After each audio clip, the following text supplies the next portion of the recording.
मैंने बहुत अच्छी स्टोरी पढ़ी थी। उन्होंने स्टोरी लिखी थी कि बुद्ध भगवान कहीं जा रहे थे और बहुत सारे लोगों ने उनको बहुत सारी गालियां दी। तो कर्म के बिना तो जिंदगी अधूरी है। No expectation, no complain is equal to happy life. मैंने जैसे अभी बोला कि शिव से मेरे को बचपन से बहुत प्यार है। हनुमान जी को मैंने अपना भाई बनाया because I am the only child, I don't have a sibling. तो भाई था नहीं तो मैंने हमेशा उनको ही भाई माना है। Each and every man who is respecting their females, right. Remember one incident, मैं कॉलेज में थी और जॉब कर रही थी। काइनेटिक लेके मैं ऑफिस जा रही थी और सामने से कोई लड़का रॉन्ग साइड से आया, टक्कर दी, मैं गिर गई, मेरा टिफिन गिर गया, मेरा काइनेटिक गिर गया। मैंने उसको पकड़ के 2 झापड़ लगाई।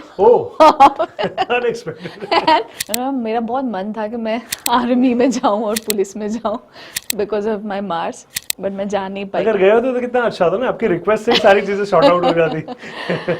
मैं भगवान की भक्ति इतने सालों से कर रही हूँ, मेरा घर नहीं हुआ, मेरी शादी नहीं हुई, मेरी हेल्थ ठीक नहीं हो रही है, मेरे रिलेशन खराब है, but trust me, may be it's your Karma. एक लड़की की लाइफ संवारने में भी एक माँ जिम्मेदारी ले सकती है और बिगाड़ने में भी माँ जिम्मेदारी ले सकती है। तो अगर मैं अकेली हूँ, भाई फ्रेंड्स नहीं है, तो I put my airports and मैं अपने गाने सुनती थी जो मुझे पसंद होते थे। 1.5-2 महीने से एक भी मूवी के सॉन्ग नहीं सुने। पूर्वज, अग्नि कोण में दिया, भगवान से प्यार से मेरी बातें भगवान से होती है। अगर मुझे रोना है, मुझे कुछ शेयर करना है, I literally take my Shivling and keep it in my heart and I cry. Hello friends, मैं जिगर, आप सबका बहुत बहुत स्वागत है हमारे पॉडकास्ट ऑरम टैरो के। दोस्तों, जीवन में क्या होने वाला है, कब होने वाला है, कैसे होने वाला है, जीवन कैसा बीतेगा, ये हम सब सोचते रहते हैं और इसी सोच के अंदर हम कोशिश करते हैं उन लोगों का संपर्क करने की जो हमें गाइड करें, हमें मार्गदर्शन दे। भाई ये तो है कलयुग, यहाँ कोई कृष्ण आने वाला नहीं। आप चाहे कितने भी अर्जुन बन लो, पर फिर भी यहाँ हार मानने की आवश्यकता नहीं है, क्योंकि जीवन में ईश्वर ने कहीं ना कहीं कोई ऐसे इंसान को रखा हुआ होता है जो हमें गाइड करे, हमारे लिए पथदर्शक बने। अब जबकि गाइडेंस की ही बात कर रहा हूं, पथदर्शक की बात कर रहा हूं, क्योंकि मैं गुजरात में बैठा हूं और पूरे भारत में जितने भी बड़े एस्ट्रोलॉजर या टैरो कार्ड रीडर है, उनमें से सबसे बड़ा एक नाम जिसका अभी मैं इंट्रोडक्शन आपको दूंगा, लेकिन उनके बारे में जानने के लिए आज मुझे उत्सुकता इसलिए नहीं है क्योंकि ये हमारा पॉडकास्ट का पहला एपिसोड है। ये उत्सुकता इसलिए है क्योंकि मैं खुद भी उनका एक बहुत ही बड़ा फैन बेस में से एक फैन रह चुका हूं और उनका क्लाइंट भी रह चुका हूं। तो कहते हैं ना कि कस्टमर और कंज्यूमर में क्या फर्क है। मैं बीइंग कस्टमर नहीं, लेकिन आज मैं एक कंज्यूमर के तौर पे आज समझना चाहूंगा, क्योंकि मैंने खुद ने बहुत सारे उनसे मिलने के बाद एक्सपीरियंसेस किए हैं। मैंने खुद ने लाइफ को एक अलग एंगल से समझा है कि जब कुछ भी ना हो तब भी क्या क्या हो सकता है, और जब सब कुछ हो तब भी क्या ऐसी कुछ चीजें हैं जो हमारे अंदर एक कहते हैं कि कहीं ना कुछ चीजें छोड़ देती है। तो इन सबके बीच में मैं सबसे पहले स्वागत करना चाहूंगा उन लेडी का, उन महिला का, उनके बारे में जिनके लिए मैंने इतना सब कुछ बोला, जाना, जिनको न मात्र गुजरात, न मात्र भारत पर, लेकिन पूरे विश्व में अलग अलग कंट्री के अलग अलग लोग उनके साथ जुड़े हुए हैं। कोई वास्तु को लेके जुड़े हुए हैं, कोई टैरोट को लेके जुड़े हुए, कोई एस्ट्रोलॉजी को लेके जुड़े हुए, कोई नंबर को लेके, कोई नाम को लेके, लेकिन उनसे मार्गदर्शन लेने की कोशिश हर एक जगह से हो रही। तो आप भी खुश नसीब हो, मैं भी खुश नसीब हूं। चलिए पहले इनसे इंट्रो करते हैं। मोनाली जैन हमारे साथ जुड़ चुकी है। मोनाली जैन, बहुत बहुत स्वागत है इस हमारे पहले पॉडकास्ट में। थैंक यू सो मच जिगर। जब कोई इतने अच्छे से एक्सप्लेन करता है और जब कुछ प्रिपेयर नहीं किया होता और इतने फ्लुएंटली जब चीजें बोली जाती है, दैट मीन्स डेफिनेटली इनका मर्क्यूरी स्ट्रांग होगा। देखिए, पहली टिप्स तो आपको दे दी, तो अगर बहुत अच्छा आप बोलते हो तो आपको पहली चीज तो अभी से शुरू हो। अच्छा मोनाली जी, सबसे पहले मुझे आपसे ये जानना है कि मोनाली जैन का एक बहुत बड़ा एक फैन बेस है, मैंने खुद ने देखा हुआ है। गुजराती मीडिया के अंदर लगभग सारी ऐसी चैनल है जहां आपने अलग अलग शोज किए हैं, बड़ी सेलिब्रिटीज को लेके, बड़े पॉलिटिकल इवेंट को लेके, फेस्टिवल्स को लेके, कल्चर बेस को लेके, और हर चैनल से आपको इनविटेशन मिला है और ऑडियंस को बकायदा उनका बड़ा अच्छा लाभ मिला है। आज भी आप बड़े बड़े शो वास्तु को लेके, टैरो को लेके स्पेसिफिक वीकली शोज करते रहते हो, लेकिन एक बहुत बड़ा वर्ग ये है जो जानना चाहता है कि मोनाली जैन किसको पसंद करती है, मोनाली जैन है क्या, उन्हें क्या पसंद है, क्या नहीं पसंद है, क्या फॉलो करती है वो। क्योंकि जब आप इतने सारे लोगों को गाइड करते रहते हो ना, तो लोगों के एक ख्याल बकायदा आ जाता है कि क्या ये चीज वो भी फॉलो करते होंगे, क्या इनको ये भी पसंद करते होंगे। तो मुझे ये जानना है सबसे पहले तो आपके बचपन से अगर मैं शुरुआत करूं तो आपका बचपन कैसा रहा था। एक गुजराती में कहते हैं ना कि काम ने गमतू करो अथवा गमतू काम करो, यानी आपने काम को चूज किया, काम ने आपको चूज किया। क्या पहले से आपका प्लान था कि आप बड़े होके एस्ट्रोलॉजर बनोगे, न्यूमरोलॉजिस्ट बनोगे, टैरो रीडर बनोगे, या you just went with the go with the flow and अचानक से आपको रियलाइज हुआ कि नहीं मैं शायद इसके लिए बनी हूं? सो बचपन में हमेशा कुछ ना कुछ ऐसे इंसिडेंट्स होते थे। एक छोटा सा इंसिडेंट शेयर करना चाहूँगी। आई think I was very young और मैं अपने दादा के वहाँ जा रही थी और गेट पे मैं और मेरी मम्मी चल के वहाँ पे एंटर हो रहे थे। सो वहाँ पे मुझे ऐसा लगा कि जैसे किसी की डेथ हो गई है। तो अब वो घर तो बहुत दूर था, पता ही नहीं था कि भाई वहाँ पे ऐसी कोई सिचुएशन नहीं थी, ऐसे कोई लोग इकट्ठे नहीं हुए थे। मैंने मम्मी को बोला आई think I was may be 7 years old, मुझे एग्जैक्ट एज नहीं पता है। And I told my mom कि मम्मी मुझे लगता है यहाँ पे किसी की डेथ हो गई। मम्मी बोलते हैं ऐसा नहीं बोलते बच्चे, अच्छी बात नहीं है किसी के लिए ऐसा बोलना। बोले कि ऐसा नहीं होता है, कभी कभी कुछ देखा हुआ होता है तुम पिक्चर में या टीवी पे कुछ देखते हो तो वो दिमाग में रह जाता है, इसलिए शायद वो जुबान पे आ गया होगा। मैंने बोला नहीं मम्मी मुझे लगता है।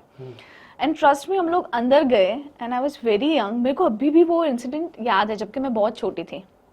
एंड मेरे दादा का जो ब्लॉक था still I remember it was a D, उनके बाजू के ब्लॉक में नीचे ग्राउंड फ्लोर पे किसी की डेथ हो गई थी। And my mom was shock कि ऐसे कैसे इसने बोल दिया, ऐसा तो क्या उसको पता चल गया। बचपन होता है ना तो उनको इतना वो सीरियसली नहीं लेते, ठीक है बोला होगा, हु नोज, कभी कभी दिमाग में रह जाता है, कोई ऐसे ही बोल देता है।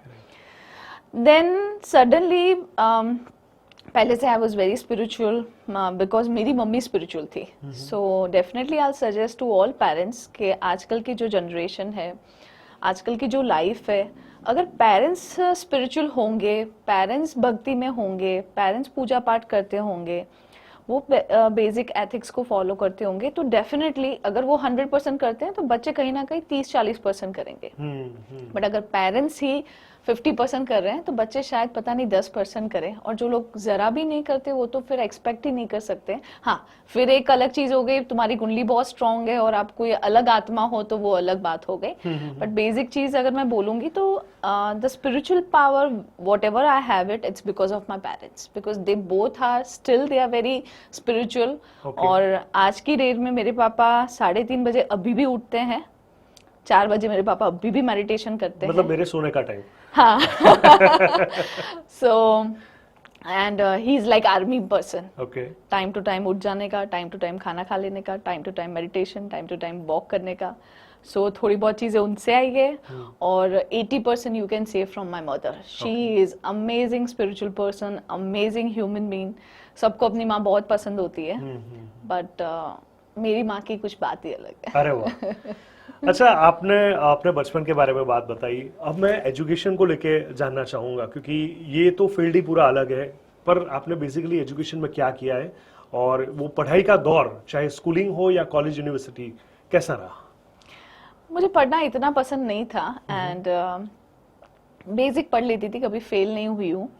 एंड मुझे हमेशा याद है फ्रेंड सर्कल मेरा बहुत अच्छा था and I was the most favourite one. तो बहुत अच्छा एक ग्रुप था 10 लड़कियों का, बहुत फेमस थे हम लोग क्लास में मस्ती करने में। एंड मुझे बहुत ज़्यादा इतना इंटरेस्ट नहीं था, बट फिर भी मैं बोल सकती हूँ कि शायद मेरी जितनी पढ़ाई या जितनी मेहनत थी उसके हिसाब से मेरे अच्छे मार्क्स आ जाते थे। तो आई यूज्ड टू क्राई कि यार कल एग्जाम है, पेपर है, पता नहीं कैसा जाएगा।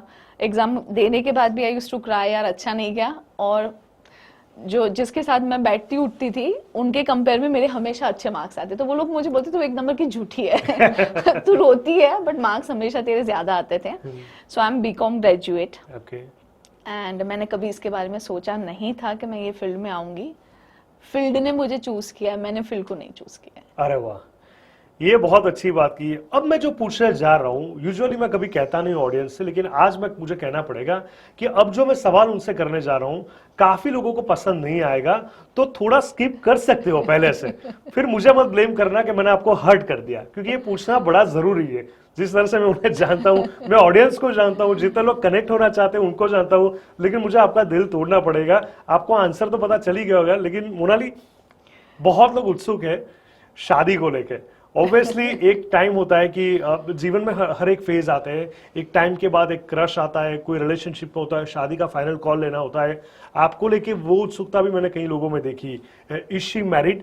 तो बच्चे का तो मुझे पूछने की जरूरत नहीं, वो आप ही मुझे बता दोगे। तो मैं चाहता हूँ हमारी ऑडियंस को आपकी थोड़ी पर्सनल लाइफ के बारे में बता दीजिए। सो मेरी बहुत जल्दी शादी हो गई थी and I was very young and you can say I was very immature also. So मेरी शादी को 20 साल हो गए। मेरा बेटा 18 ईयर्स का है and he will be in the college now soon. So I think मुझे तब ऐसा लगता था बचपन में कि सब फ्रेंड्स एंजॉय कर रहे हैं और मेरे सर पे इतनी responsibility and I have taken the decision very fast and मैंने मेरी लाइफ के बहुत अच्छे ईयर्स लाइक यू नो ये सारी चीज़ों में नहीं स्पेंड किए एंड मैं बहुत जल्दी से घर मैंने अपना स्टार्ट कर लिया, फैमिली लाइफ स्टार्ट कर दी। बट कुछ सालों के बाद मुझे लगा आई think that was the best decision. Okay, क्यों ऐसा? आई थिंक स्पेशली लड़कियों के लिए बहुत जल्दी शादी करना, जो पहले का जो अपना रिचुअल्स है वो इसलिए था कि लड़कियों के लिए जितना बहुत लेकिन ना दे आर लाइक अ मोमबत्ती। अब जैसे उस लाइक जब तुम बच्चे होते हो तो तुमको बहुत जल्दी मोड़ना इजी हो जाता है। सो आई थिंक गर्ल्स के लिए बहुत इजी होता है जब उनकी जल्दी शादी हो जाती है, जल्दी एडजस्ट हो जाती है वो एटमॉस्फेयर में एंड तब उनमें एटीट्यूड या ईगो या मैं वाला पार्ट नहीं रहता एंड फिर थोड़े साल में वो समझ जाती है कि ठीक है कोई बात नहीं, मैंने जल्दी शादी कर ली बट मैं जल्दी से फ्री भी हो जाऊंगी। सो आई थिंक थोड़े साल में मैं जल्दी से फ्री हो गया, स्टार्टेड वर्किंग ऑल्सो। जब मेरा बेटा अभी 18 ईयर्स का है तो मेरे सब फ्रेंड्स के बच्चे आई थिंक 10 साल या 11 साल या किसी का 7-8 साल का, तो बेचारे मुझे लगता है उनकी लाइफ अभी भी स्ट्रगलिंग में ही जा रही है बच्चों को एडजस्ट करना। आप 10 साल 8 साल की बात कर रहे हो, 20 साल वाले का तो दिल टूट गया कि हम तो पैदा भी नहीं हुए थे जब इनकी शादी हो गई। So it is a good decision I have taken and I don't regret. बस तब लगता था बट मुझे लगता है टाइम के साथ साथ वो चीज़ आप अच्छे से महसूस करने लगते हो कि जब भी जो होता है वो अच्छे के लिए होता है। प्लानिटरी सिचुएशन ऐसी थी, अगर मैंने तब शादी नहीं की होती तो मेरी बहुत लेट हो जाती बिकॉज आई एम मांगलिक। ओके, सो ये बड़ी अच्छी बात की। फर्स्ट ऑफ ऑल ये अरेंज मैरिज थी या लव मैरिज थी? ऑफ कोर्स अरेंज मैरिज तो थी नहीं, लव मैरिज थी मेरी एंड अच्छा हुआ लव मैरिज थी क्योंकि मेरी कुंडली के हिसाब से मेरे लिए डिफरेंट कास्ट में शादी करना एंड लव मैरिज होना वो पहले से ही तय था। ओके, अब मैं जब पढ़ती हूँ मेरी खुद की कुंडली, अब जब देखती हूँ तो मुझे लगता है कि नहीं भगवान जो करता है सब अच्छे के लिए करता है एंड तब ऐसा लगता है कि यार क्यों अरेंज नहीं हुई एंड क्यों लव हुई, अलग फैमिली में एडजस्ट होना, being a only daughter, parents मुझे बहुत पैम्परिंग करके रखा था। मैं कभी 12 बजे से पहले उठती नहीं थी बचपन में और मुझे अभी भी याद है कि मैं अगर सोती है और वहां से कोई झाड़ू पोछे वाली लेडी आ जाती तो मेरे पापा उसको एंटर नहीं होने देते कि पंखा बंद हो जाएगा तो मेरी बेटी उठ जाएगी, तो उसको डिस्टर्ब नहीं करने का, वो जब उठेगी तब दूध का ग्लास रेडी होना चाहिए। नाउ यू अंडरस्टैंड दैट जो पेरेंट्स, आजकल के पेरेंट्स तो अपने बच्चों को बहुत ज्यादा लाड करते हैं but I think because I was very young इसलिए मैं बहुत उसमें से जल्दी दूसरे घर में शिफ्ट हो गई। मेरा जो ससुराल था लाइक है जो वो पूरा जॉइंट फैमिली था उस टाइम पे, तो उस टाइम पे तो वहाँ पे जल्दी उठने की प्रथा है कि भाई 5-5:30 बजे तो उठना ही पड़े एंड ऑल दैट स्टफ। तो मैं यंग थी इसलिए मैंने उसको जल्दी से एक्सेप्ट कर लिया। मुझे लगता है आजकल की लड़कियां शायद उसको एक्सेप्ट नहीं कर पाती कि पेरेंट्स के वहाँ पे तुम ऐसे रहे हो और इन लॉज के वहाँ पे पूरा एटमोसफियर अलग। तो I think this is all because of my early marriage. Okay, और बहुत सारी चीजें ऐसी होती है जीवन में कि कहीं ना कहीं हमें एक इंट्यूशन दे देती है, एक हिंट दे देती है कि हमारे साथ क्या होने वाला है, हम क्या करने वाले हैं। शायद मोनाली बहुत अच्छे तरह से बता पाएंगी क्योंकि आपने जैन में लव मैरिज किया है, ठीक है, यू आर ब्राह्मण, तो जैन के साथ कनेक्शन बिफोर मैरिज कभी कुछ रहा है, कैसा रहा था? और आज आप जब जैन के साथ जुड़ी हो तो दोनों एक बड़ा पंथ है, ब्राह्मण की बात करो, जैन की बात करो, स्पिरिचुअल लेवल पे दोनों का इंपॉर्टेंस एक पिक लेवल पे है और आपने दोनों फैमिली के साथ अपना जीवन बिताया हुआ है। कैसी जर्नी आपकी रही? सो मैं आई थिंक ये चीज़ पे सीरियसली एक बहुत लाइक यू नो फोर्स के साथ चीज़ें बताना चाहूँगी। तो आजकल की जो लड़कियां हैं वो क्या करती है कि अब कास्ट का पहले जितना रहा नहीं, कोई कास्ट में कभी भी शादी कर सकता है, बट वो हमेशा अपने पेरेंट्स का धर्म फॉलो करती है spiritually as per the planetary situations as per the psychologically also आपको आपके हस्बैंड के धर्म को भी एक्सेप्ट करना चाहिए. सो जो लोग अपने हस्बैंड के धर्म को एक्सेप्ट नहीं करते और उनको फॉलो नहीं करते, अगर जैसे मैं ऐसा बोलती कि मैं ब्राह्मण हूँ एंड मैं तो अपना ही धर्म फॉलो करूंगी, आपका नहीं करूंगी, तो I think that is also wrong. हर धर्म में बहुत अच्छी चीजें होती है. I am not talking about the Jainism और Hinduism, I am just talking about हर धर्म की एक अच्छी चीजें हैं अगर आप उसको समझ पाए. सो हर लड़की को शादी के बाद उनके हस्बैंड के धर्म को भी एक्सेप्ट करना चाहिए एंड उसको भी डेफिनेटली फॉलो करना चाहिए. एंड अगर मैं अपनी बात बताऊं तो मेरा ऐसा था कि मैं 9th स्टैंडर्ड से जैनिज्म फॉलो करती थी. ओके. और मुझे तो पता ही नहीं था कि मैं जैन में शादी करने वाली हूँ, but suddenly I started liking नमो ओरियंताणम. मैं देरासर जाने लगी और मंदिर में पूजा, और हमेशा मेरा उनकी तरफ एक अट्रैक्शन था. And I have started following the position also. I have started doing the fasting also. And the credit goes to one of my friend, her name is Pooja Shah. And उसने मुझे बहुत हेल्प की. एंड मैं प्रतिक्रमण करने लगी, मैं मंदिर जाने लगी, और मैं अभी भी हर मंडे दादा साहब दर्शन करने जाती हूँ. तो मैं 9th स्टैंडर्ड से दादा साहब दर्शन करने जाती थी एवरी मंडे.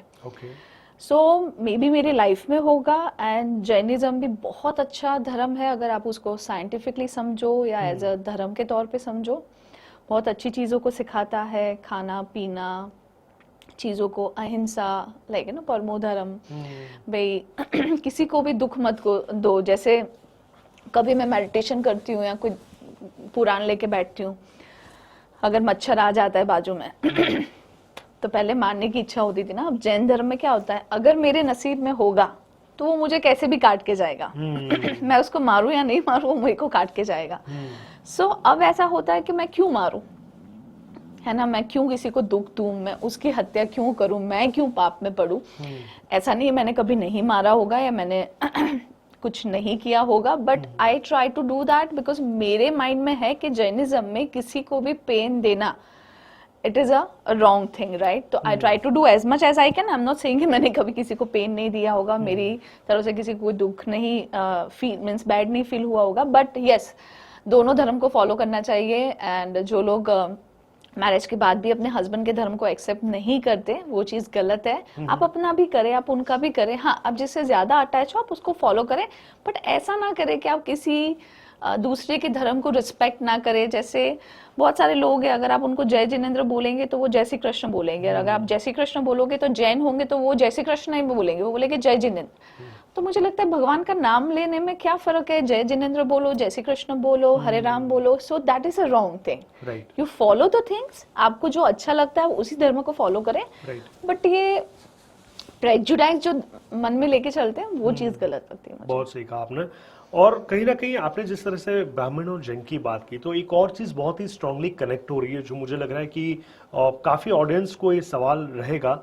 वेजिटेरियन और नॉन वेजिटेरियन को लेके बहुत सारे मिथ चल रहे हैं. काफी लोग बहुत कुछ समझना चाहते हैं. आज तो एक नई चीज सामने आई है, एगिटेरियन. तो बोल रहे हैं कि नहीं भी हम नॉन वेज नहीं खाते, हम सिर्फ एग्स खाते हैं. तो ऑफ कोर्स बीइंग ए ब्राह्मण और जैन लोग नहीं खाते, पर कहीं ना कहीं लोगों का ऐसा मानना है जो एस्ट्रोलॉजी में बिलीव करते हैं कि उससे प्लैनेटरी कमजोर होती है. स्पेसिफिकली शनि की बात करें, और कहीं लोग का ऐसा मानना है, बड़े सेलिब्रिटी का एग्जांपल देके बोलते हैं कि ये लोग इतने सक्सेस है, इतने हम्बल है, इतना लोगों को प्यार मिल रहा है, वो लोग तो ब्लंटली खाते हैं सारी नॉनवेज चीजें. सो उससे कोई फर्क नहीं पड़ रहा है, ये भगवान ने खाने के लिए चीज बनाई हुई है. What is your perception towards vegetarian और non vegetarian and related to astrology? So उसमें मेरे दो मत रहेंगे. फर्स्ट, यस, तामसी खुराक है तो तामसी चीज़ों को नहीं खाना चाहिए. किसी की हत्या करके, अगर मैं मच्छर को नहीं मार रही हूँ तो तुम किसी की हत्या करके कैसे किसी को खा सकते हो. खाने के लिए और भी बहुत सारी चीज़ें हैं, तो आपको वही चीज़ें क्यों समझ में आती है. ब्राह्मण और जैन में तो अलाव ही नहीं करते हैं ये चीज़ों को. एंड वो बोलते हैं, अगर जैसे मैं प्रेमानंद जी को बहुत फॉलो करती हूँ, तो प्रेमानंद जी बोलते हैं कि प्याज लहसुन खाना भी संतों के लिए अवॉइड करते हैं संत. जो अगर आप स्पिरिचुअल पाथ पे चल रहे हो तो वो प्याज लहसुन भी नहीं खाते. पर प्रेमानंद जी बोलते हैं कि प्याज लहसुन खाने वाले को तो फिर मैं फिर भी माफ कर दूंगा, या मैं उसको उस नजरिए से नहीं देखूंगा जो लोग नॉनवेज खाते हैं. तुम किसी की हत्या करके क्यों उसको दुख दे रहे हो, पेन दे रहे हो. So in that sense yes, definitely नहीं खाना चाहिए। मैंने ज़िंदगी में एग भी नहीं खाया है एंड मुझे नॉनवेज से यस थोड़ी सी यू कैन से दैट है मन में ऐसा, मैं नॉनवेज नहीं खा सकती या मैं देख भी नहीं सकती, अगर मैं वहाँ से पास होती हूँ तो भी मुझे उबकन आ जाती है। But I have, this is my own thought. बहुत सालों पहले मुझे ऐसे दिमाग में आया था, आई थिंक बहुत सारे ऑडियंस इस पर अग्री करेंगे। मेरे मत के हिसाब से नॉनवेज खाना अच्छी बात नहीं है, राइट? अगर जो बंदा जैन होगा वो हमेशा उसको भी नफरत करेगा जो प्याज लहसुन खाता होगा। स्वामीनारायण धर्म वाला बोलेगा प्याज लहसुन, और जैन बोलेगा भाई आलू भी नहीं खाना है। स्वामीनारायण बोलेगा प्याज लहसुन मत खाओ, आलू खा सकते हो। अब कोई बोलेगा मैं प्याज लहसुन तो खाऊंगा बट मैं नॉनवेज नहीं खाऊंगा, मैं एग खाऊंगा। कोई बोलेगा मैं प्याज लहसुन एग भी खाऊंगा, मैं साथ साथ में भाई नॉनवेज भी खाऊंगा। कोई बोलेगा मैं नॉनवेज खाऊंगा और ये भी खाऊंगा, मैं सी फूड खाऊंगा। कोई बोलेगा मैं हर एक चीज खाऊंगा, मैं बीफ की खाऊंगा, मैं जैसे चाइना में या कहीं पे, मैं किसी कोई कंट्री का नाम नहीं लूंगी बट हर एक देश में अलग अलग खाने की पद्धति होती है। अब जैन के लिए आलू खाने वाला भी पापी है। एग जो खाता है, स्वामीनारायण के लिए एग खाने वाला भी पापी है। एग वाले को लगता है कि जो नॉनवेज खाता है वो पापी है। जो नॉनवेज खाता है वो सोचता है जो सी फूड खाता है वो ज्यादा पापी है। जो सी फूड खाता है वो बोलता है कि जो हर एक एनिमल को खाता है वो ज्यादा पापी है। तो ये अपनी विचारधारा है, हर बंदा अपने मन के हिसाब से सामने वाले को पापी गिनेगा, है ना? अब जैन तो सोचेगा कि आलू खाने वाला भी पापी है, तो उसके हिसाब से तो आलू खाने वाला पापी हो गया। तो मुझे लगता है ये आपकी जो विचारधारा है उसके ऊपर, मीन्स हर बंदे के लिए पापी कौन हुआ? वो जो वो चीज नहीं करता है वो चीज, अच्छा मैं तो ये नहीं करता हूं तो मैं पापी नहीं हूं, ठीक है? सामने वाला अगर वो कर रहा है तो तू पापी है। तो हमने इस चीज को अपने मन में धारना, मुझे लगता है शायद भगवान ने ये जो सिस्टम बनाई है उसमें कुछ होगा। तो यस, नहीं खाना चाहिए नॉनवेज, बट अगर ये चीज बनी है सृष्टि को संतुलन करने के लिए और भगवान ने बनाई है, तो मुझे लगता है तुम्हारा भाव, तुम्हारे विचार, तुम्हारा आचरण, तुम्हारी बुद्धि ये ज्यादा मैटर करती है। खाना it must be personal decision, right? Yes, it's a personal decision. तो मैं ये नहीं बोलूंगी कि जो लोग ये लोग खाते हैं वो लोग बहुत खराब है। शायद प्याज लहसुन खाने वाला भी ज्यादा पापी हो compare to the seafood, and शायद ऐसा भी हो कि तुम्हारे विचार इतने खराब है, तुम्हारा मन इतना खराब है, तुम्हारा भाव इतना खराब है, तो उसके लिए मेरे हमेशा ये दो मत रहते हैं। राइट, यानी कि कहते हैं कि देयर इज नथिंग राइट और wrong, it's all about perception. जो मुझे ठीक नहीं लगा वो आपके लिए बेस्ट है, जो आपको ठीक नहीं लगा वो मेरे लिए बेस्ट हो सकता है। तो हम कॉल नहीं ले सकते कि क्या ठीक है क्या नहीं ठीक है। बहुत अच्छी बात बताई। जिस तरह से आपने प्रोग्रेसिव स्टेप्स टुवर्ड्स एस्ट्रोलॉजी आपने शुरुआत की, काफी सालों से, आप वैसे कितने सालों से ये सब चीजें देखते हो, एस्ट्रोलॉजी, वास्तु, टैरो सब? I started my journey in 2012. Okay. And अभी मुझे almost 13 years complete हो जाएंगे। मेरा 14 साल का वनवास भी बहुत जल्दी complete होगा। अरे वाह। And what I have done it, every year मैंने अपने प्रोफाइल में ऐड ऑन की थी एक चीज। I have started with tarot card reading, तो टैरो हमेशा मेरा बेबी रहेगा।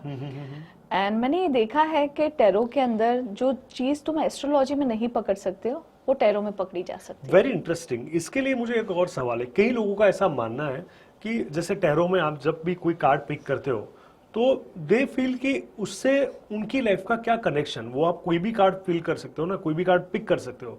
सो कई लोग उसको रिलेट नहीं कर पा रहे हो, उनको आप क्या कहना चाहोगे? So this is all about the energy. First of all, अगर टैरो कार्ड रीडिंग करवाना है किसी को भी तो पहले आपको फेथ होना चाहिए। चलना देख के आते हैं क्या होगा, हाँ ठीक है ना, मैं तो कोई मानता नहीं हूँ, ऐसे ही जा रहे, तो कभी कार्ड्स तुमको आंसर नहीं देंगे। एक नहीं, हजारों लाखों अनुभव है जिसमें इतना एक्यूरेट आंसर आया है जो कुंडली में मैं ढूंढ ढूंढ के मर गई, फिर भी मेरे को समझ में नहीं आया। और वो चीजें मुझे कार्ड से समझ में आती है। अब मैं कुंडली में ये पूछूं क्वेश्चन कि जिगर की मेरे लिए एनर्जी क्या है, तो कुंडली कैसे बताएगी मुझे? एनर्जी के बारे में हाँ प्रश्न कुंडली बना लेंगे, आप उसकी कुंडली देख लेंगे, बट उसकी एक्यूरेट एनर्जी के बारे में मुझे जानना हो तो मैं कैसे चेक करूंगी? अब कार्ड्स उसको इतना ब्यूटीफुली एक्सप्लेन करता है, और मुझे लगता है सर्टन चीज़ों के लिए आपको सर्टन मेथड को ही फॉलो करना पड़ेगा। और ये जितनी भी मेथड है ये सारी स्पिरिचुअली एक दूसरे के साथ कनेक्टेड है ना। रेकी भी अटैच है पंचभूत तत्व से, न्यूमरोलॉजी भी अटैच है, 9 के 9 जो नंबर्स है वो पंचभूत तत्व से अटैच है, वास्तु भी अटैच है पंचभूत तत्व से, कार्ड्स भी पंचभूत तत्व के बेस पे बने हैं, कुंडली भी पंचभूत तत्व के बेस से बनी है, क्रिस्टल हीलिंग, आप अफर्मेशंस ले लो, हर एक चीज आपकी कहीं ना कहीं आपके तत्व से जुड़ी हुई है। तो ये सारी चीजें एक ही है, बट सबका कार्य करने का जो पद्धति है वो अलग अलग है, दैट्स इट। ओके, सो कई लोग आपको पसंद करते हैं एज ए एस्ट्रोलॉजर, कई लोग आपको बहुत फॉलो करते हैं as a tarot card reader, कई लोग न्यूमरोलॉजी को लेकर आपको बहुत एडमायर करते हैं।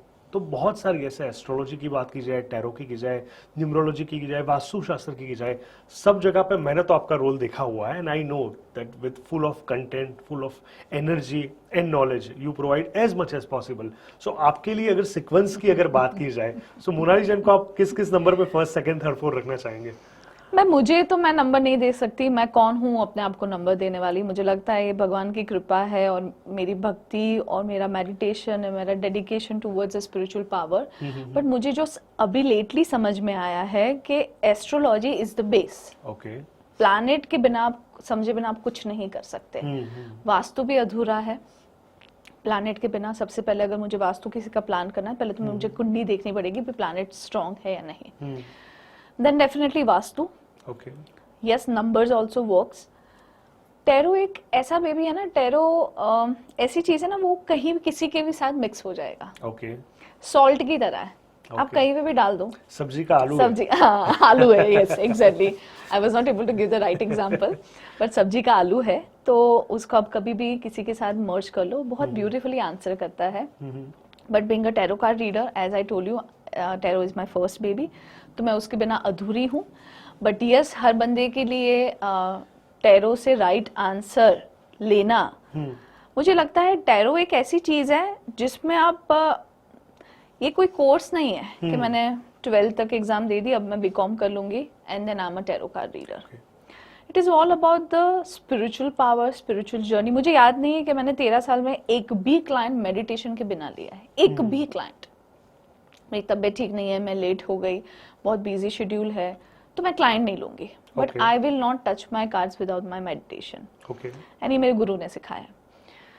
सो टैरो एक ऐसी चीज है जिसमें आपको हर टाइम कुछ नए आंसर्स मिलेंगे। कार्ड तो सेम ही रहेगा, है ना, क्लाइंट का क्वेश्चन अलग रहेगा, पर जब आप उसको पिक करोगे तो उसकी जो अनुभूति और उसके जो वाइब्रेशंस है वो क्लाइंट के क्वेश्चन के हिसाब से शिफ्ट होते हैं।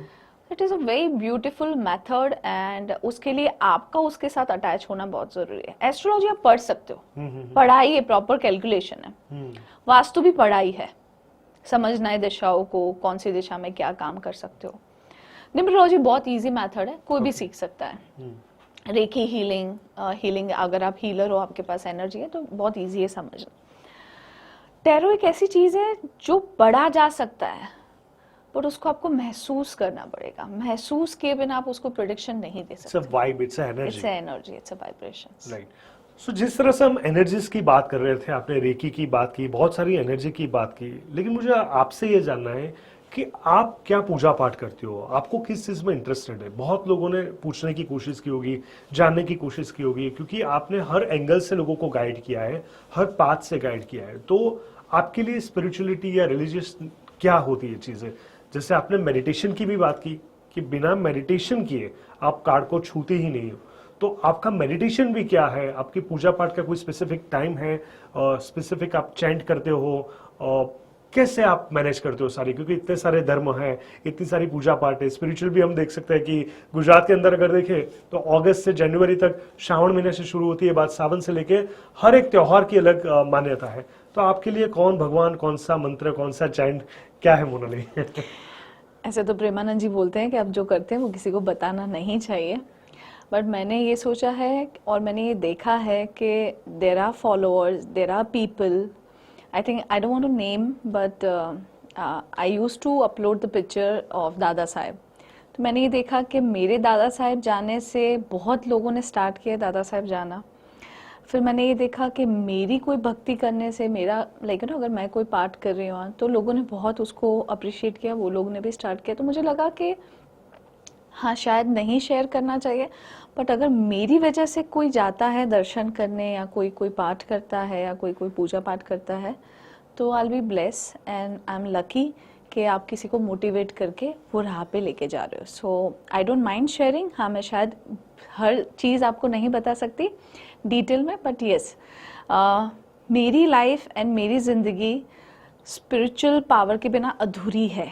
जैसे लोगों के लिए एक्सरसाइज करना, किसी के लिए ड्राइव पे जाना, किसी के लिए रात को पान खाने की आदत होती है, चाय की आदत होती है, या किसी को अपने फ्रेंड से एवरीडे या किसी को अपनी मदर से बात करने की आदत होती है। मेरे लिए पाठ पूजा करना it is so so important and मुझे लगता है कि मेरा जीवन अधूरा है उसके बिना। अगर मैंने पूजा पाठ नहीं की तो मुझे ऐसा लगता है कि यार कुछ मिसिंग है लाइफ में। सो रूटीन ये है, नॉर्मली यूजुअली मुझे अपना डेली रूटीन फॉलो करना बहुत पसंद है। अगर उसमें इधर उधर हो जाए, कोई फ्रेंड कॉल करके बोले चल रात को मिलना है, तो मुझे लगता है यार नहीं मिलना है, भगवान प्लान कैंसिल हो जाए। सो आई एम लाइक दैट कि रात को लेट नाइट तक जगना, अपनी नींद को ख़राब करना एंड सुबह लेट उठना, पूजा पाठ को मेरे टाइमिंग को शिफ्ट करना, ये सब मुझे नहीं पसंद है। Normally I wake up at 5 o'clock and फिर मेरा रूटीन होता है, then I do my puja for almost 1.5 hour। अब उसमें बहुत सारी चीज़ें आती है, मंत्र है, मालाएं हैं, भगवान को बहुत प्यार से नहलाती हूँ, तैयार करती हूँ उनको अपने बच्चों की तरह। मंदिर में दिया, स्वस्तिक, मालाएं, पाठ, Hanuman Chalisa, this is all my routine. South east में हमेशा दिया करने का। अन्नपूर्णा माँ, मुझे लगता है खाने के बिना तुम अधूरे हो। सो सबसे पहले दिया जाता है अग्नि देव को, लक्ष्मी जी को, अन्नपूर्णा माँ को। मेरे पूर्वज मेरा सब कुछ है, मैं अभी जो हूँ, मेरे में जो पूजा पाठ है या मेरे में अच्छे गुण है या जो भी मेरे अच्छे बुरे सारी चीज़ें मेरे पूर्वज को जाती है। तो उनको हाथ जोड़े बिना मैं अपना दिन नहीं स्टार्ट करती। उनको पानी अर्पित करना, उनसे माफ़ी मांगना, ब्लेसिंग्स लेना, ये सारी रूटीन है जो हर एक पर्सन को करनी चाहिए। पर मुझे नहीं लगता कि इतना ज़्यादा टाइम डेली रूटीन में आज की जनरेशन या आज के लोग जो जिस तरीके से लाइफ जीते हैं वो दे पाएगा। बट आई थिंक ये सुन के अगर कोई भी इसको फॉलो कर सके तो I will be more than happy. पूर्वज, अग्नि कोण में दिया, भगवान से प्यार से मेरी बातें भगवान से होती है। अगर मुझे रोना है, मुझे कुछ शेयर करना है, I literally take my shivling and keep it in my heart and I cry, I talk, I share my problem. If I'm happy, I share. I feel I'm so blessed कि मेरे में इतनी समझ and बुद्धि है कि मैं ये कर सकती हूँ। आई थिंक आपका बर्थ ही उसके लिए हुआ है और वो ही चीज़ों से आप दूर रहते हो, ना भक्ति करते हो, ना पूजा पाठ करते हो, ना भगवान से बात करते हो। सो ये चीज़ें मेरी लाइफ की नेसेसिटी है और उसके बिना मैं अधूरी हूँ। Then I love doing the workout and workout मैं कॉलेज से करती हूँ। मुझे लगता है वर्कआउट के बिना भी मैं अधूरी हूँ। Okay, it's my supplement. तो मेरे लिए योगा, वॉक, ये सारी चीज़ें बहुत कंपलसरी है, तो ये मेरे रूटीन लाइफ में आती है। देन येस, नॉर्मल घर पे भजन सुनना एंड जैसे हम दोनों की अभी बात हुई, आपने बोला कि डेफिनेटली मुझे ये शेयर करना चाहिए। मैंने ऑलमोस्ट 1.5-2 महीने से एक भी मूवी के सॉन्ग नहीं सुने। अच्छा, ये कैसे हुआ? मतलब क्योंकि आप कहीं पे भी जाते हो तो एक माहौल होता है, चाहे आप कार में गई, कोई ऑफिस में गई, प्रीमाइसिस से या कोई फंक्शन में, तो एक पूरा एक एनर्जी होता है जहां शायद ये सॉन्ग चलते होते हो। और एक ह्यूमन साइकोलॉजी है, अगर कोई सॉन्ग चल रहा है और मैं थोड़ी देर बाद वहां से निकल रहा हूं तो बैक ऑफ द माइंड मेरे दिमाग के अंदर वही सॉन्ग आएगा, लेकिन आपके पास, हाँ exactly, that's why I want to understand कि ये कैसे हो रहा है। सर जैसे आपने बोला कि दिमाग में वही सॉन्ग आ रहा है, अभी मेरे दिमाग में रामा रामा हरे कृष्णा रामा रामा वही चल रहा है। And I have observe that कि मुझे वो गाने अट्रैक्ट ही नहीं कर रहे। मुझे पूरे दिन भजन और मेरे सत्संग या मुझे वही गाने अच्छे लग रहे हैं, मुझे मी टाइम अच्छा लगता है, तो when ever I do my walk, अगर मैं अकेली हूँ, भाई फ्रेंड्स नहीं है, तो I put my airports and मैं अपने गाने सुनती थी जो मुझे पसंद होते थे। अब ऐसा है, मुझे वो गाने पसंद ही नहीं आते, मीन्स अगर मैंने भूल से वहां पे क्लिक भी कर दिया तो मैं चेंज करके मेरे भजन सुनने लगती हूँ। अब क्यों हो रहा है? बिकॉज ऑफ दशा, भगवान की इच्छा, भगवान का आशीर्वाद। लॉन्ग टाइम तक है, शॉर्ट टाइम तक है, मुझे नहीं पता, आई विश लॉन्ग टाइम ही हो, बिकॉज मैं उसको छोड़ना नहीं चाहती। बट मुझे बस यही गाने पसंद आ रहे हैं और वही मेरे सबकॉन्शियस माइंड में पूरे दिन चल रहे हैं। Chant, yes, Radha. मेरी मम्मी प्रेमानंद जी को बहुत सालों से फॉलो करती थी, बट मैंने कभी उसके ऊपर भार नहीं दिया। और मेरी लाइफ में स्पिरिचुअली मैं जो भी हूँ, all credit goes to my mother. Okay. She is a strong, powerful and amazing human. And एक लड़की की लाइफ संवारने में भी एक माँ जिम्मेदारी ले सकती है और बिगाड़ने में भी माँ जिम्मेदारी ले सकती है। तो मेरे लाइफ के जितने भी अप्स एंड डाउन आए होंगे, उसमें मुझे याद नहीं है कि मेरी मम्मी ने एक बार भी ऐसा मेरे को रॉन्ग डायरेक्शन में गाइड किया होगा कि भाई ससुराल है, इन लॉज है, हस्बैंड है, बच्चे हैं, फ्रेंड्स है, कि ऐसा नहीं बेटा, ऐसे नहीं। कभी कोई पेरेंट्स चढ़ाते हैं अपने बच्चों को, नहीं नहीं ऐसे कैसे तुझे बोल दिया। मेरी मम्मी ने ऐसे ही बोला है, बेटा इट्स ओके, फैमिली है, बेटा इट्स ओके, लेट गो कर लो, बेटा इट्स ओके। आज तक मैं कभी गुस्से में बोलूंगी, नहीं तू चुप रहे, ऐसा नहीं होता मम्मी। वो बोलेगी नहीं। फिर मुझे उसकी बातें हमेशा मेरे बैक ऑफ द माइंड में चलती रहती है कि उसने मुझे कुछ बोला है तो समझ के बोला होगा।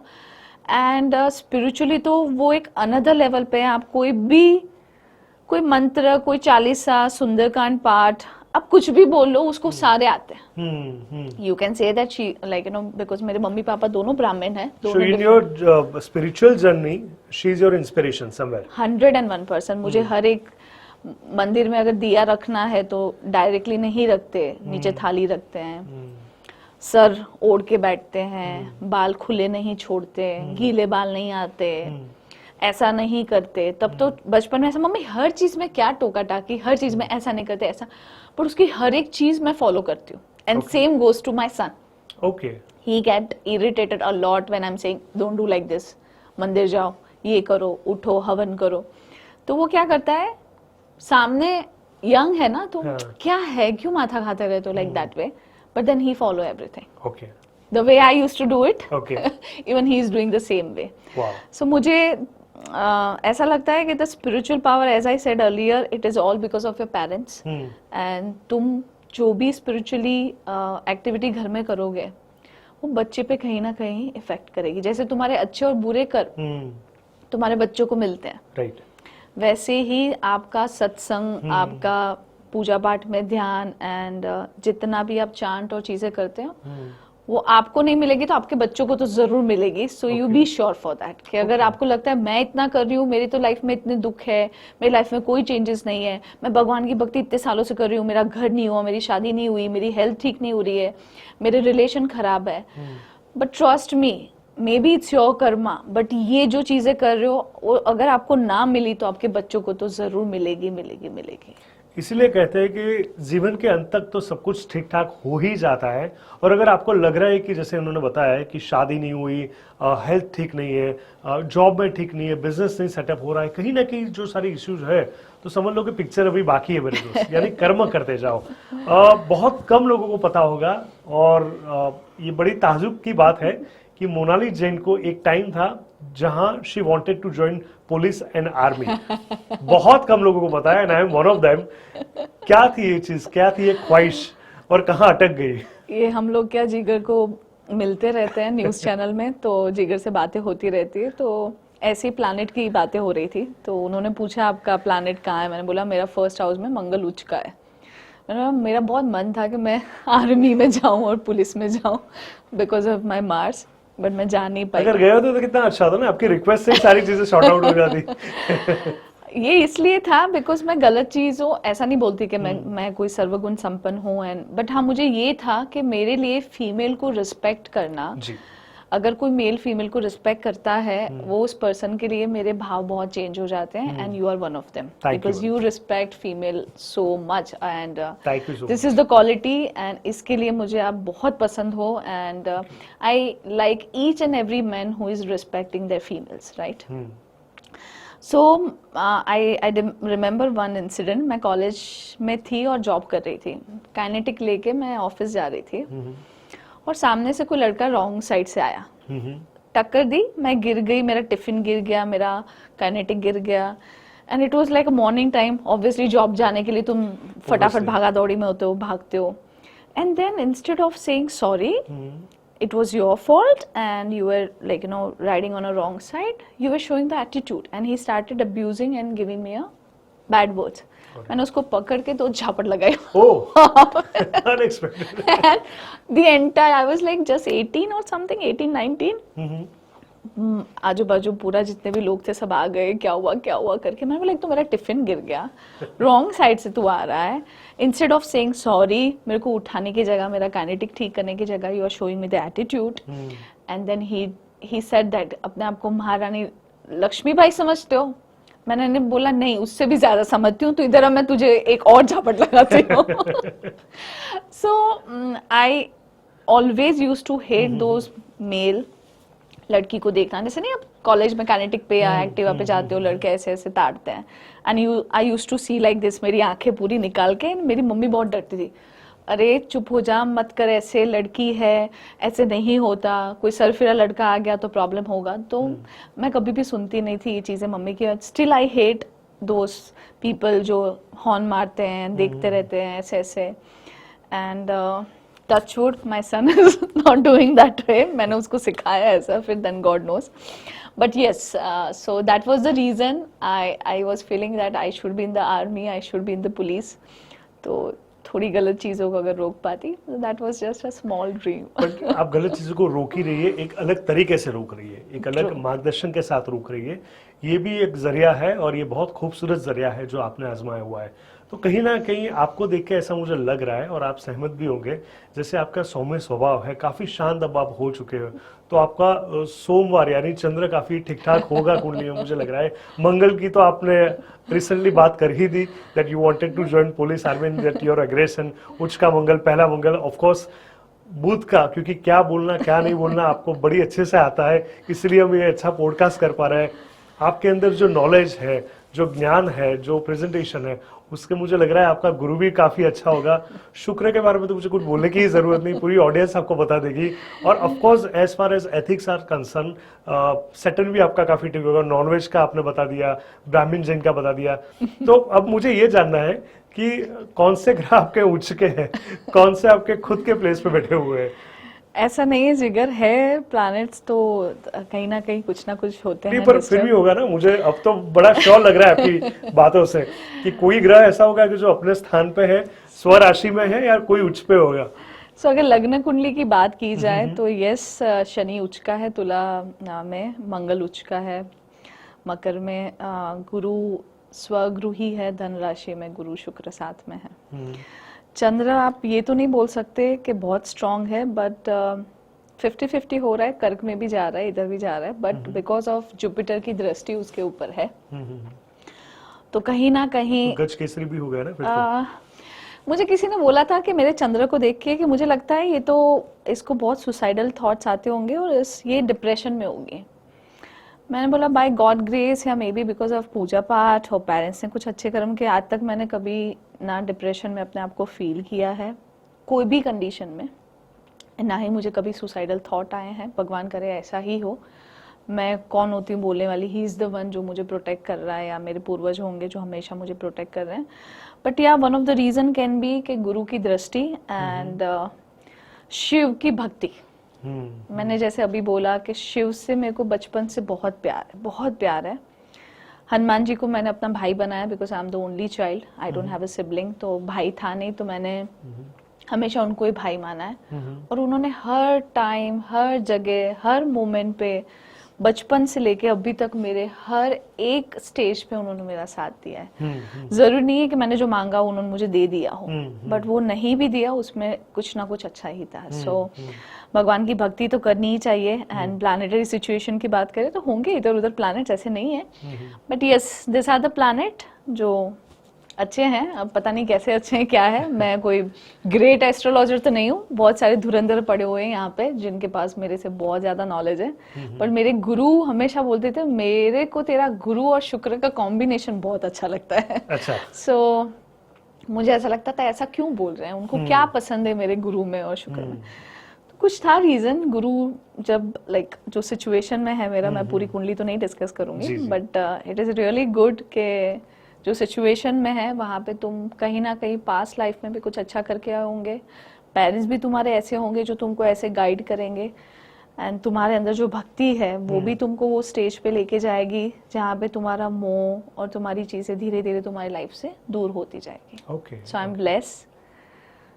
पहले मुझे ऐसा लगता था लाइफ बहुत स्ट्रगल वाली है, and I will not say that मेरी लाइफ इजी थी। मैंने बहुत अप्स एंड डाउन देखे हैं, बहुत स्ट्रगल देखी है, बहुत बुरा टाइम देखा है, बहुत सारी चीजें देखी है, but I am blessed and thank you कि मेरी जिंदगी में इतने सारे प्रॉब्लम्स स्ट्रगल्स आई। एंड एक चीज है, भगवान उसी को प्रॉब्लम्स और स्ट्रगल देते हैं जिसमें कैपेसिटी हो उसको हैंडल करने की। अगर मैं वीक होती या मेरे में इतनी फिजिकली ताकत नहीं होती तो मैं इस चीजों को कैसे हैंडल करती। तो now no regret, no grudges, no complains, I am always happy. एक फॉर्मूला मैं अप्लाई करती हूँ, आई विश आप लोग अप्लाई करें।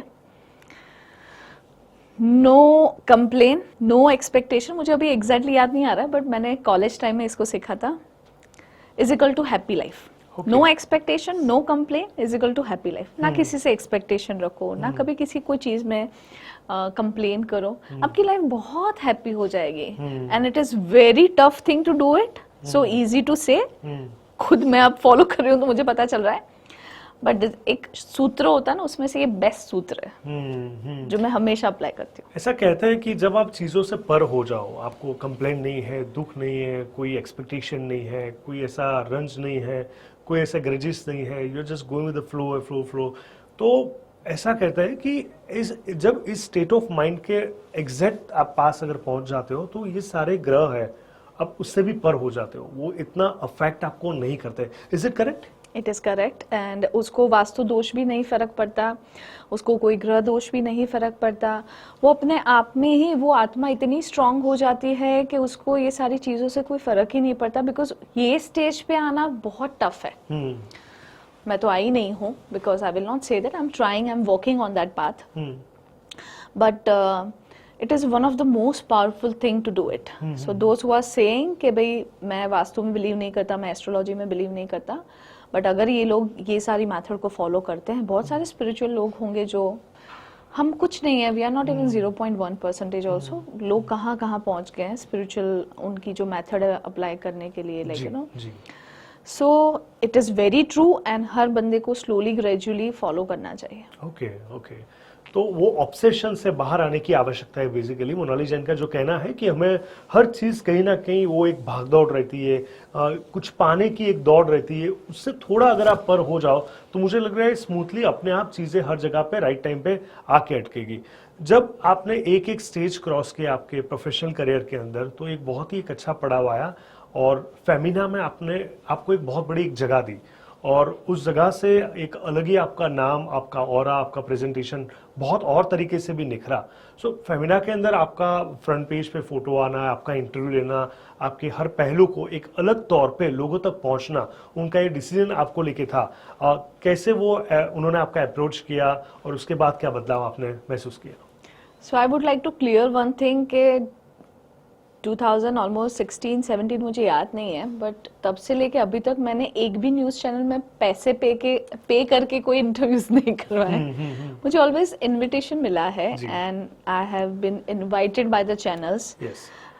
कोई मैंने कोई अपना personal like you know PR work नहीं किया है, और मैंने कभी किसी को कॉल नहीं किया है कि मुझे ये चैनल्स में बुला दो। I think nowadays lots of people does that, but and Femina में भी मैंने कोई कॉल नहीं किया है, और ना ही मैंने कोई पैसे पे किए हैं, ना कोई मैंने अपने कॉन्टैक्ट्स को यूज किया है। देयर इज अ क्लाइंट जो मेरे पास कंसल्टेशन करवाने आए थे, जिनको लगा कि I am the right person जिनको वो कवर कर सकते हैं। और जो क्वेश्चंस थे उन्होंने पूछे थे certain question, who is the mentor, आपकी लाइफ के अप्स एंड डाउन, एंड बहुत अच्छे क्वेश्चंस थे। जी। अगर आपको टाइम मिले तो कभी पढ़ना उसको। But yes, so this is how, because of the client, and the person is also very amazing. His name is Kunal, and उन्होंने मुझे अप्रोच किया था, and this is how I have given the interview. Okay okay. आज के time की अगर बात की जाए, आपकी पर्सनल लाइफ, प्रोफेशनल लाइफ की बात की, आपने बताया कि आपके बच्चे को आप कितना प्यार करते हो, हर माँ करती है, आपकी माँ के बारे में आपने बताया। तो ये again from you to your mother and your son to you, एक मदर सन या मदर डॉटर का कनेक्शन जो आपने बार बार बताया, आज की जनरेशन में मैं कहीं ना कहीं देख रहा हूँ कि वो लाड, वो प्यार, वो पैम्परिंग, वो अटैचमेंट, वो एक होता है ना कि माँ के साथ गले लग जाना, उसकी गोद में चला जाना, वो कहीं ना कहीं लुप्त हो रहा है मुझे लग रहा है। यानी मैं नहीं कह रहा हूँ कि बच्चे माँ बाप को प्यार नहीं करते या माँ बाप नहीं करते, पर एक सोफिस्टिकेट टच आ गया है, या फिर वो अपने आप की जिंदगी में इतने व्यस्त हो गए कि वो स्पर्श जो माँ का होता है, या वो एहसास जो एक बच्चे को होता है, चाहे किस भी एज में हो, वो कहीं ना कहीं आज थोड़ा बहुत काफी कम हो गया है। शायद ये भागदौड़ वाली जिंदगी में लोग नहीं वक्त दे पा रहे, ये भी हो सकता है। क्या होना चाहिए? आपको नहीं लग रहा है कि वो भले हम 90s के किड रहे, अभी वो टाइम नहीं रहा, लेकिन एटलीस्ट अपने परिवार या माँ बाप के साथ हम वैसे ही समय बिता सकते हैं जो आज से 30-40 साल पहले होता था? So give me one answer. According to you, which planet is the strongest one? ग्रहों में। Wow, it's amazing question. मुझे बड़ा अच्छा लगा आपने मुझे ये पूछा। मैं उसके लायक तो नहीं हूँ, लेकिन मैंने कहीं ऐसा सुना था, देखा था कि जैसे लोग शुक्र और राहु को बड़ा क्योंकि ये कलयुग है, तो राहु और शुक्र लोगों की एक हमेशा पसंद रहता है, और क्योंकि सबसे ज्यादा तांग जाम लग्जरी सब कुछ उन्हीं के पास है, उनसे ऊपर कोई है नहीं। लेकिन कहीं मैंने ऐसा देखा है, पढ़ा था कि Ketu is the finest planet. तो मैंने मुझे ख्याल भी आया कि केतु तो शून्य अवकाश है, वो तो हर चीज को शून्य अवकाश की तरफ ले जाता है। तो क्यों? तो एक एग्जाम्पल के साथ दिखाया गया कि जब करोड़पति अरबपति लोग के पास सब कुछ आ जाता है, जब कुछ नहीं बचता, तब भी वो कहाँ सर झुकाते हैं, कहाँ वो नमन करते हैं? तो कोई गुरु के पास जाते हैं, जिनके पास कुछ नहीं है, जिनके पास सिर्फ ज्ञान है।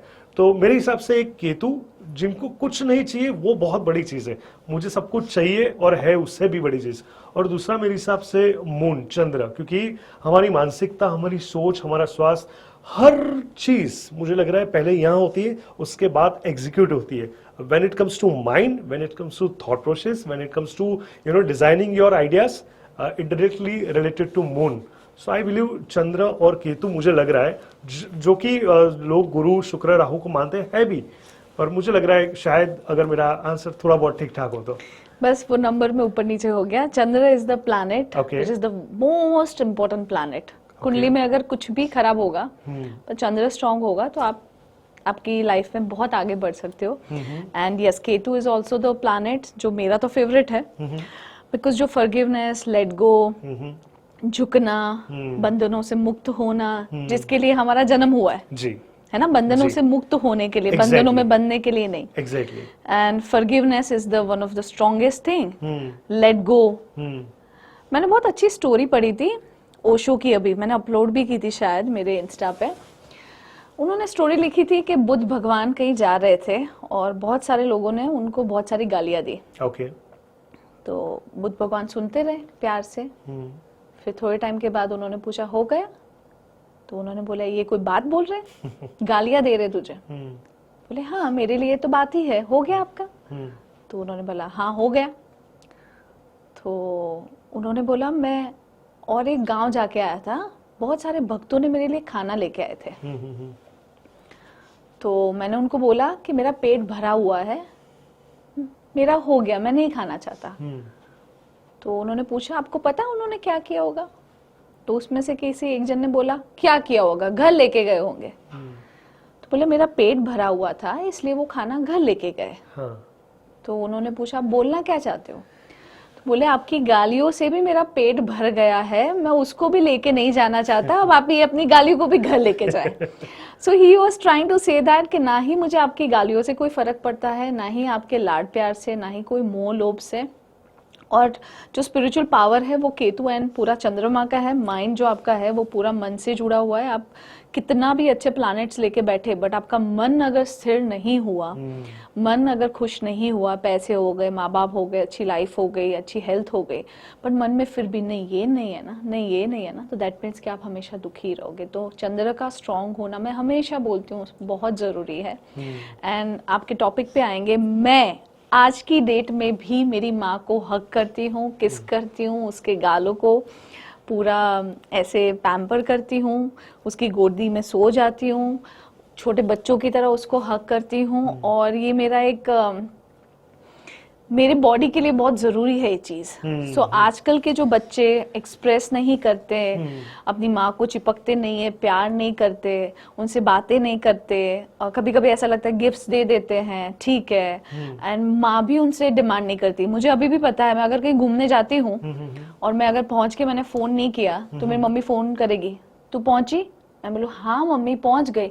नहीं, वो फोन करेगी, मेरे को उसको इन्फॉर्म करना पड़ेगा मैं पहुंच गई हूँ, मैं ठीक हूँ, मैं लैंड हो गई, वहां से मेरा टेक ऑफ हो गया फ्लाइट, वो करेगी। सो माँ का भी एक ड्यूटी बनता है कि मैंने ये देखा है कि मेरी माँ ने हमेशा फोर्सफुली कॉल करना पड़ेगा, बात करनी पड़ेगी। अगर मैं चिढ़ूं या उसको कितना भी कैसे भी आंसर दूं, मेरे को उसको कॉल करना पड़ेगा। मैं उससे बात ना करूं, अगर मैं ऑफिस से आई और मैं आधा घंटा उसके साथ बैठूं नहीं, तो वो चिढ़ जाएगी, क्यों भाई टाइम क्यों नहीं है। तो मेरा बात करना भी उसके साथ इतना ही जरूरी है, और मेरा लाड भी। बहुत टाइम से अब तो तुम मुझे प्यार ही नहीं करती। सो माँ का ड्यूटी है कि डिमांड करना बच्चों से, भाई मुझे ये चाहिए तुम्हारे से, और बच्चों की भी ड्यूटी है कि माँ का प्यार मिलना, माँ का एहसास, माँ की प्रेजेंस। अभी ये चीज अगर आपको मिल रही, you are so lucky. Yes. So हर बच्चे के लिए एडवाइस है, जाके अपनी माँ से प्यार करो, हग करो, उनकी गोदी में सो जाओ, पूरी दुनिया की जन्नत है। और मेरे लिए तो आई थिंक बेस्ट प्लेस है लाइफ में कि मैं अगर कहीं पे भी जाऊं, बस वहां पे आके सो जाऊंगी, I will be more than happy. तो चंद्रमा का तो आंसर आपने दे ही दिया बकायदा। तो मोनाली जैन, बहुत अच्छा लगा आपसे मिलके, और जिस तरह से आपने पर्सनल लाइफ के हर पहलू को पहली बार लोगों समक्ष, लोगों के सामने आपने रखा, साथ में आपकी एजुकेशन लाइफ, आपका अपब्रिंगिंग की अगर बात की जाए, आपकी प्रोफेशनल लाइफ, आपके अप्स एंड डाउन, और हर चीज़ के साथ मैंने ये भी ऑब्जर्व किया कि कहीं ना कहीं प्लानिटरी चीज़ जो आपको पसंद है, आप लोगों को गाइड करते हैं, लेकिन आपकी लाइफ में भी वही चीज़ पूरी कनेक्ट हुई। जैसे आपने बचपन से जैन धर्म को फॉलो किया था, तो आपके हस्बैंड जैन होंगे, आपको पता नहीं था, वो चीज़ कहीं कनेक्ट हुई। अब माँ से इतना प्यार करते हो, आप चंद्र को सबसे ज़्यादा मानते हो, तो कहीं ना कहीं आपके स्वभाव में, आपके मून फैक्टर में, उसके प्लेसमेंट में भी वो असर दिख रही है। तो ऐसा स्पष्ट तौर पे माना जाता है कि जो आप सोचते हो वो होता है। एक आखिरी सवाल मेरा आपसे ये है कि बहुत लोगों को ये लग रहा है कि if everything is planned by God, हर चीज लिखी हुई होती है, हमें पता है कि डेस्टिनेशन में जो हुआ वही होने वाला है, तो कर्म क्यों करें और उसको क्यों बदलाव की और हम ले जाए, और हमारे हाथ में क्या है, क्योंकि सब कुछ तो लिखा हुआ है। उन लोगों के लिए आप क्या कहना चाहोगे? भगवान ने आपको जन्म दिया है, भगवान ने आपको बीज दिया है। अब बीज बोना, कौन सा बीज बोना, और बीज बोने के लिए जो मेहनत कर्म करने पड़ेंगे वो तो आपको करने पड़ेंगे ना। अब सीधा तो कहाँ से आम का पेड़ आ जाएगा और कहाँ से आपको आम खाने को मिलेंगे। भगवान ने आपको सारी सिस्टम बता दी, जीवन कैसे जीना है, बीज दे दिए, आपको जगह दे दी, मिट्टी दे दी, प्रकृति दे दी। बीज बोना और उसका कर्म तो आपको ही करना पड़ेगा। आप बोलोगे कि नहीं, मुझे भगवान ने लिखा है कि मेरी जिंदगी में आम मिलने वाले हैं, बट जो कर्म के बिना तो जिंदगी कुछ भी नहीं है ना। कर्म तो हर बंदा चाहते हुए ना चाहते हुए भी करता ही है। मैं बैठूंगी और मैं कुछ कर्म करूंगी, उठ के पानी लूंगी, खाना खाऊंगी, किसी को कुछ बोलूंगी, वो सारे कर्म ही है। तो कर्म के बिना तो जिंदगी अधूरी है। बट हाँ, ये है कि जब आपको पता होता है कि ये चीज होने वाली है, तो आप सही डायरेक्शन में आप अपना जो ना आपका जो कर्म है, आपका जो काम है, आप सही डायरेक्शन में करने लगते हो। मुझे पता था कि मैं ये चीज करने वाली हूँ तो उससे मुझे ये मिलेगा, मेरा प्लानिटरी सिचुएशन ऐसा हो रहा है, मुझे पता था भाई मेरी केतु की महादशा अंतरदशा आ रही है, तो मुझे उसमें ये चीज करनी है। I was prepare, right. तो वो मुझे सही राह पे लेके जाती है। अगर ये टाइम पे अगर मैं स्पिरिचुअली ना होके अगर मैं पार्टियां करने लगती, अगर मैं उसके हिसाब से पूरा अलग से व्यवहार करने लगती, तो वो मुझे उसका विपरीत जो प्रॉब्लम्स है या असर है वो दिखने मिलती है मेरे लाइफ में। बट तो ये सारी जो चीज़ें हैं वो आपको एक गाइडलाइंस देती है कि आपको कैसे ज़िंदगी जीनी है। I am no one, I can not decide your future and I can only guide you, I can only write it down the medicine for you कि ये मेडिसिन लिख के दिख रही हूँ प्रिस्क्रिप्शन में, ये लेनी है आपको। अब आप लोगे नहीं तो चीज़ें कैसे चेंज होगी, दैट आई डोंट नो। तो मेरे पास कंसल्टेशन में लोग आते हैं, बोलते हैं आप तो ये चीज़ें करने को बोलते हो, but then I don't have a magic stick, I cannot just do it like this, हाँ काम हो जाएगा जा। I don't believe in that and that's totally a wrong thing to do it. I don't give any solutions जिसमें आप ऐसे ऐसे करके कोई चीज़ें करें। So please follow, I always, आपको पता है कि मैं खुद फॉलो करती हूँ, मैं जितनी रेमेडी, मैं खुद गाय को घास खिलाती हूँ, मैं खुद मजदूरों को खाना खिलाती हूँ, मैं खुद सूर्य को पानी चढ़ाती हूँ, मैं खुद चीज़ें करती हूँ। तो जो चीज़ आपको मैंने बोली है वो मैं खुद फॉलो कर रही हूँ and I believe that guy को घास खिलाने से आप कभी भी रिग्रेट नहीं करोगे, यार इन्होंने बोला था घास खिलाने को या मैं तो घास खिला दिया, मुझे ये चीज़ तो मिली नहीं।